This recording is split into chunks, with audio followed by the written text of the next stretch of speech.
Gold hub తాకట్టులో ఉన్న బంగారాన్ని విడిపించి కొనబడును. అదే రోజు ఆన్లైన్ ధరకు కొని డబ్బులు ఇవ్వబడును. హాయ్ హలో నమస్తే, వెల్కమ్ టు మనం టీవీ. నేను దుర్గా.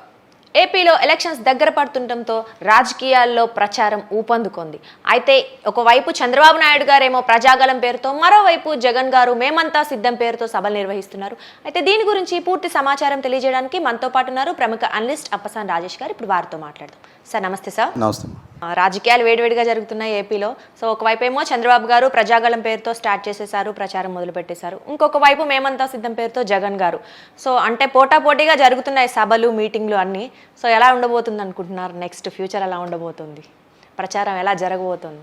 2024 సార్వత్రిక ఎన్నికలకు సంబంధించిన కోడ్ విడుదలైన తర్వాత, అంటే ఎన్నికల షెడ్యూల్ ప్రకటన జరిగిన తర్వాత, ఇప్పుడు అధికార ప్రతిపక్ష పార్టీలు వారి ఎన్నికల ప్రచారాన్ని ప్రారంభించినాయి. అధికారంలో ఉన్న జగన్మోహన్ రెడ్డి గారు మేమంతా సిద్ధం అనే పేరుతోటి బహిరంగ సభలు ఉదయం పూట ఇంతకుముందే చూశాను నేను. ఎర్రగుంట్ల అనుకుంటా ఊరి పేరు అది. అక్కడ ఇంటరాక్షన్ ప్రోగ్రాం నడుస్తూ ఉంది. అలాగే చంద్రబాబు నాయుడు గారు ప్రజాగళం పేరిట సభల నిర్వహణ జరుగుతూ ఉన్నాయి. అయితే ఇక్కడ గమనించుకోవాల్సింది ఏంటి అంటే, ఎన్నికల కోడ్ విడుదలైన తర్వాత ఇప్పుడు ఈ సభలో దానికి ఒక పేరు పెట్టారు. కానీ రాష్ట్ర రాజకీయంలో పార్టీలు ప్రజలకు చేరువు కావడం ఈరోజే మొదలు కాల. మీరు ఒకసారి గమనించుకుంటే 2022 మేలో జరిగిన తెలుగుదేశం పార్టీ మహానాడు దగ్గర నుంచి మొదలు పెట్టుకుంటే, ప్రధాన ప్రతిపక్షంగా ఉన్న తెలుగుదేశం పార్టీ, ఆ పార్టీ అధినేత చంద్రబాబు నాయుడు గారు చాలా కార్యక్రమాలతోటి ఆయన నిత్యం రాష్ట్ర వ్యాప్తంగా పర్యటన చేస్తూనే ఉన్నారు. అంటే ఒక రకంగా ఒంగోలు మహానాడు ఒక టర్నింగ్ పాయింట్ లాగా. ఎందుకంటే 2020, 2021 2 సంవత్సరాలు కూడా కరోనా కారణంగా, కోవిడ్ ప్రోటోకాల్స్ కారణంగా రాజకీయపరమైన కార్యకలాపాలు స్తంభించిపోయినాయి. ఎందుకంటే కోవిడ్ ప్రోటోకాల్స్ 10 మందిని, అంటే సోషల్ డిస్టెన్సింగ్ మెయింటైన్ చేయాల్సిన దృష్ట్యా 10 మందిని కలిసి ఒక కార్యక్రమాల నిర్వహణకి ప్రతిబంధకాలు కల్పించినాయి. వాస్తవంగా జగన్మోహన్ రెడ్డి గారి పరిపాలనా బాధ్యతలు చేపట్టిన తర్వాత అమరావతి, అంటే రాజధానిగా ఉన్న అమరావతికి వ్యతిరేకంగా 3 రాజధానుల ప్రతిపాదన తీసుకొచ్చినప్పుడు కొంత రాజకీయ వాతావరణం వేడెక్కింది. కానీ జగన్మోహన్ రెడ్డి గారికి అదృష్టమో రాష్ట్రానికి గ్రహపాటో తెలియదు, కానీ కోవిడ్ కారణంగా ఆ ఉద్యమం స్తంభించిపోయింది. ఇక అక్కడి నుంచి రాజకీయ వాతావరణం స్టాగ్నేషన్లోకి వెళ్ళిపోయింది. తిరిగి 2022 మేలో మళ్ళీ తిరిగి రాజకీయం వేడెక్కడం మొదలైంది. అక్కడి నుంచి చూసుకుంటే ఒంగోలు మహానాడు విజయవంతం అయిన తర్వాత, తెలుగుదేశం పార్టీ కూడా ఊహించిన విధంగా శ్రేణుల నుంచి స్పందన వ్యక్తమైన తర్వాత, ఇదే వరవడు కొనసాగించాలని చెప్పని చంద్రబాబు నాయుడు గారు మినీ మహానాళ్ళు అని చెప్పని వివిధ పార్లమెంటు నియోజకవర్గాల పరిధిలో సభలు నిర్వహిస్తూ రాష్ట్ర వ్యాప్తంగా పర్యటన చేశారు. తర్వాత బాదుడే బాదుడు, అంటే జగన్మోహన్ రెడ్డి గారి ప్రభుత్వ హయాంలో ప్రజల మీద పన్నుల మోత మోగుతుంది అని చెప్పని 2019 ఎన్నికలకు ముందు జగన్మోహన్ రెడ్డి గారు ఏదైతే ఆనాటి ప్రభుత్వానికి వ్యతిరేకంగా వాడిన పదం ఉందో, అంటే చంద్రబాబు నాయుడు గారి ప్రభుత్వం ప్రజల మీద పన్నుల మోత మోగిస్తుంది, బాదుడే బాదుడు అని చెప్పని దీర్ఘం తీసేవాళ్ళు. దాన్నే సెటైరికల్గా జగన్మోహన్ రెడ్డి గారికి కూడా వర్తింపజేస్తూ తెలుగుదేశం పార్టీ రాష్ట్ర వ్యాప్తంగా బహిరంగ సభలు నిర్వహించింది. చంద్రబాబు నాయుడు గారు బాదుడే బాదుడి పేరిట రాష్ట్ర వ్యాప్త పర్యటన చేశారు. ఆ తర్వాత ఇదేం కర్మ ఈ రాష్ట్రానికి, అంటే జగన్మోహన్ రెడ్డి గారి పాలనా హయాంలో రాష్ట్రం అధోగతి పాలవుతుంది, అన్ని రంగాల్లో తిరోగమనంలో ఉంది, ఇదేం కర్మ ఈ రాష్ట్రానికి అని చెప్పని ఒక కార్యక్రమం టేకప్ చేశారు. రాష్ట్ర వ్యాప్త పర్యటన చేశారు. ఆ తర్వాత రాజమండ్రిలో జరిగిన తెలుగుదేశం పార్టీ మహానాడు, ఆ మహానాడు వేదికగా ప్రకటించిన మినీ మేనిఫెస్టో, ఆ మేనిఫెస్టో ప్రాతిపదికగా మీ భవిష్యత్తుకు నా షూరిటీ అని చెప్పని మరొక కార్యక్రమం టేకప్ చేశారు. ఆ కార్యక్రమంలో రాష్ట్ర వ్యాప్త పర్యటన చేస్తూ ఉండగానే చంద్రబాబు నాయుడు గారు అరెస్ట్ కావడం జరిగింది. ఒక 53 రోజులు ఆయన జైల్లో ఉన్నారు.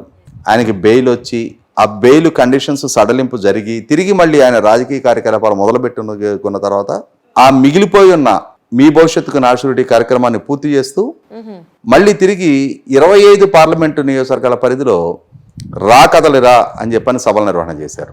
ఈలోగా ఇరిగేషన్ ప్రాజెక్టుల విధ్వంసం పేరిట తన ప్రభుత్వ హయాంలో ఇరిగేషన్ రంగానికి ఎంతటి ప్రాధాన్యత ఇచ్చారు, జగన్మోహన్ రెడ్డి గారి ప్రభుత్వ హయాంలో ఇరిగేషన్ రంగంలో ఎంతటి ప్రాధాన్యత, ఎంతటి కేటాయింపులు, ఎంత ఖర్చు జరిగింది, ప్రాజెక్టుల నిర్మాణంలో ఎంతటి పురోగతి గత ప్రభుత్వ హయాంలో జరిగింది, ఇప్పుడు ఏ స్థాయిలో జరిగింది అనే అంశాలని విడమర్చి చెప్తా పవర్ పాయింట్ ప్రజెంటేషన్ ఇస్తా రాష్ట్ర వ్యాప్త పర్యటన రాయలసీమ నుంచి శ్రీకాకుళం జిల్లా వరకు పర్యటించారు. అదే సందర్భంలో ఇసుక సత్యాగ్రహం అంటే ప్రకృతి వనరైన ఇసుకని ప్రభుత్వం దోపిడీ చేస్తుంది, అధికార పార్టీ నాయకులు ఇసుకను లూటీ చేస్తున్నారు అని చెప్పని ఇసుక సత్యాగ్రహం పేరిట ఇంకో కార్యక్రమం టేకప్ చేశారు. ఇట్లా నిత్యం ప్రజలతో మమేకంతో రకరకాల కార్యక్రమాలు తెలుగుదేశం పార్టీ అధినేత చంద్రబాబు నాయుడు గారి ఆధ్వర్యంలో జరిగినాయి. పేరు మారుతుంది కానీ ప్రచారం అయితే ప్రజల్లో ఉండడము, ప్రచారం నిత్యం ప్రజలతో బహిరంగ సభలు, భారీ బహిరంగ సభలు, ఓకే, జిల్లాలు పర్యటన చేస్తా ఉన్నారు. ఈ లోపుగా తెలుగుదేశం పార్టీ యువ నాయకుడు చంద్రబాబు నాయుడు గారి తనయుడు నారా లోకేష్ తను 2023 జనవరి 27 తారీఖున కుప్పం నియోజకవర్గంలో ప్రారంభించిన యువగళం పాదయాత్ర దాదాపుగా వెస్ట్ గోదావరి క్రాస్ అయ్యి ఈస్ట్లోకి ఎంటర్ అయిన తర్వాత చంద్రబాబు నాయుడు గారి అరెస్ట్ జరిగిన నేపథ్యంలో ఆ రోజు అంటే దానికి ఫుల్ స్టాప్ పడింది, కామా పడింది, ఫుల్ స్టాప్ కాదు. మళ్ళీ తిరిగి చంద్రబాబు నాయుడు గారికి బెయిల్ వచ్చిన తర్వాత ఆయన విశాఖపట్నం జిల్లాలో 3200 కిలోమీటర్ల పాదయాత్ర చేసి ముగించడం జరిగింది.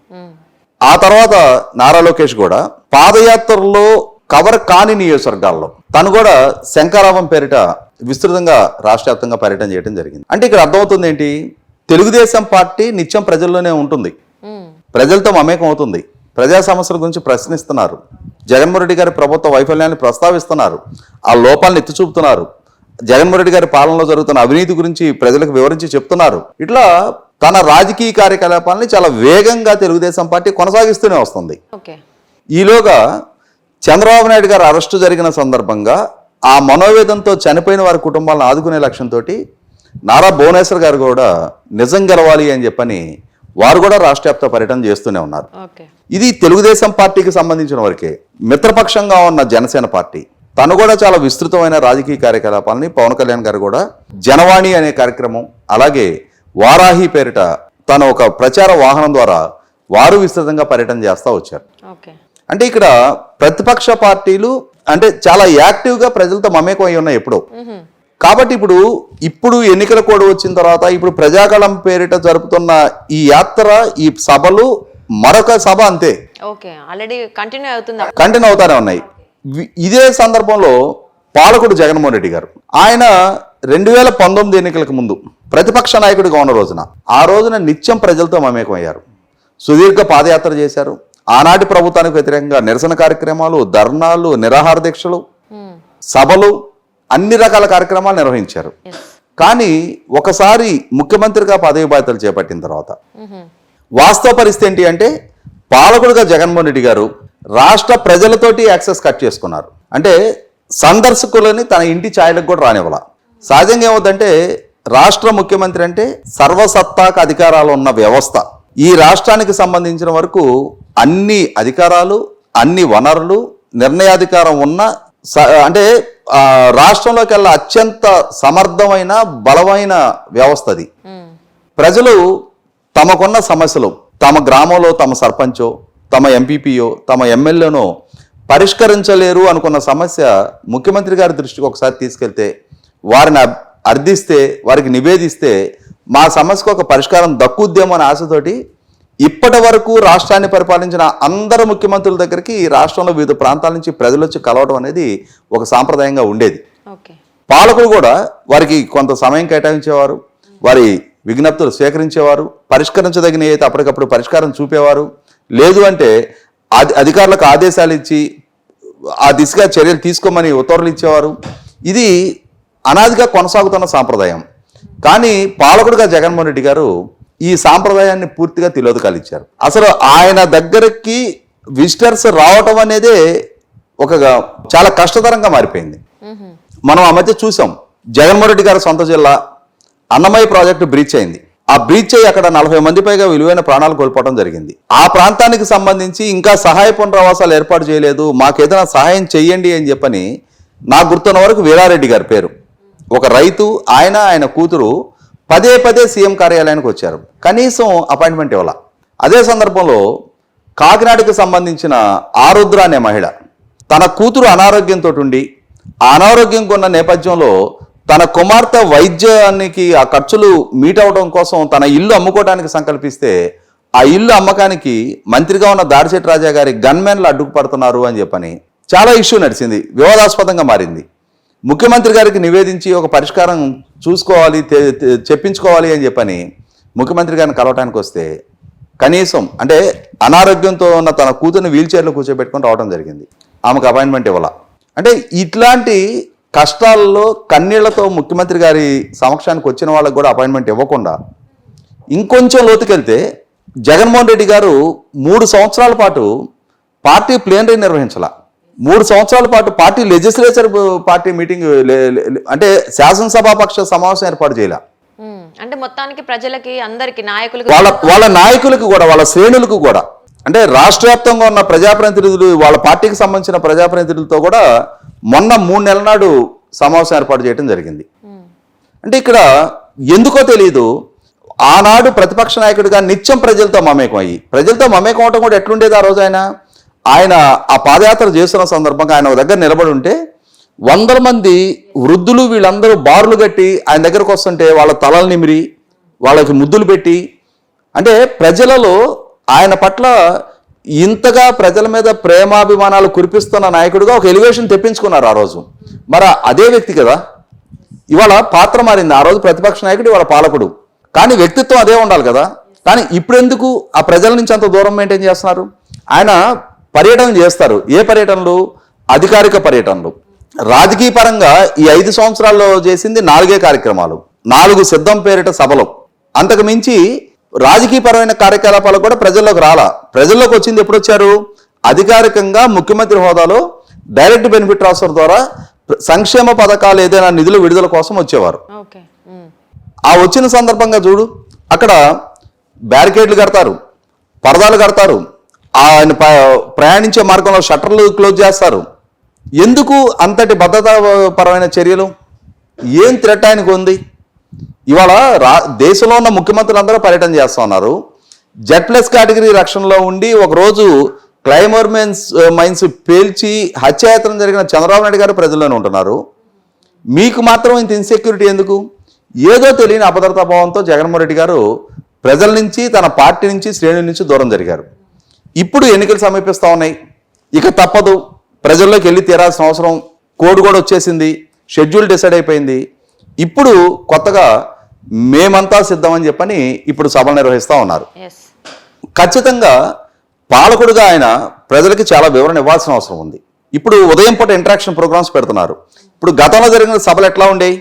ఆయన సభావేదిక నుంచి ప్రసంగించేవారు, సభికులు ఆయన ప్రసంగం విని వెళ్ళిపోయేవాళ్ళు. అంతకు మించి ఇంటరాక్షన్ ప్రోగ్రామ్ ఉండేది కాదు.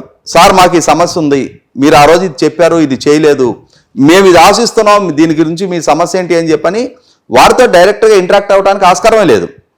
ఎందుకంటే ఇందాక నేను ప్రస్తావించిన అన్నమయ్య ప్రాజెక్టు బ్రీచ్ అయిన సందర్భంగా కూడా 13 రోజుల తర్వాత ఈయన బాధ్యతను పరామర్శించడానికి వెళ్ళారు.